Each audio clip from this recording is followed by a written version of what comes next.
এখানে আসেন একটু টিকিটের মিলে আসেন দেখি। আসসালামু আলাইকুম। দেখি ওই টিকিটটা দেন তো, দেখি টিকিটগুলো দেন দেখি আপনার সিটের সাথে টাকা মিলাই।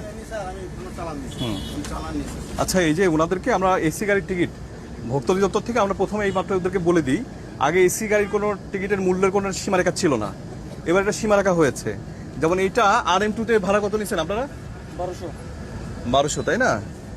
সর্বোচ্চ 1300 নিবে। তো ঠিক আছে, এইটাই আমরা যাচাই করবো। দেখি টিকিট আছে কারোর কাছে, এটা দেবেন আমাদেরকে।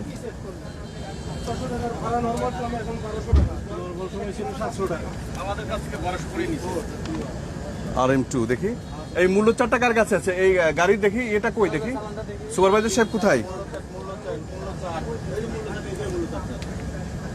হ্যাঁ, এই দেখেন তো RM2 ভাড়া কত আছে শাইন, ওখানে দেখেন তো RM2 হিনো।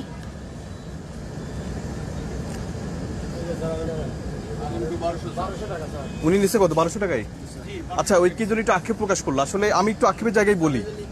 হ্যাঁ, আচ্ছা আপনি একটু আসেন, শুনেন ভাই, আসলে আক্ষেপের জায়গা থাকলেও এক সময় ছিল 2000 টাকা রাখলেও, কারণ ঈদের সময় আপনাদের যেতে হবে এবং গরমের সময় আপনার এসি গাড়িতে যাবেনি, আমরা 2000 টাকা হলেও নিয়ন্ত্রণ করতে পারতাম না। আর এইবার জেলা প্রশাসকের এবং আমরা যৌথভাবে তাদেরকে প্রেশারাইজ করে আমরা এই যে 1200 টাকায় করছি, এটাই আমরা সুফল পাচ্ছেন। আমার কাছে এরকম রিপোর্ট আসছে, অসুস্থ হয়ে গেছে, আমি তার বিচার করতে পারছি না, 2000 টাকা করে নিছে।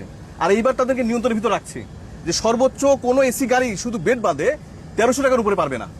এইটাই হচ্ছে, মানে আপনি যদি বলেন টোল ভাড়া সহ 2 টাকা 12 পয়সা করে আসে 650 টাকা, 648 টাকা। সেখানে নন এসি বাস কিন্তু বুঝবেন, কিন্তু ওরা এমনি সময়গুলোতে ওরা পর্যটন মার্কেট ওরা নিজেরা কম নেয়, আর এই সময় গাড়িটা কিন্তু খালি আসে।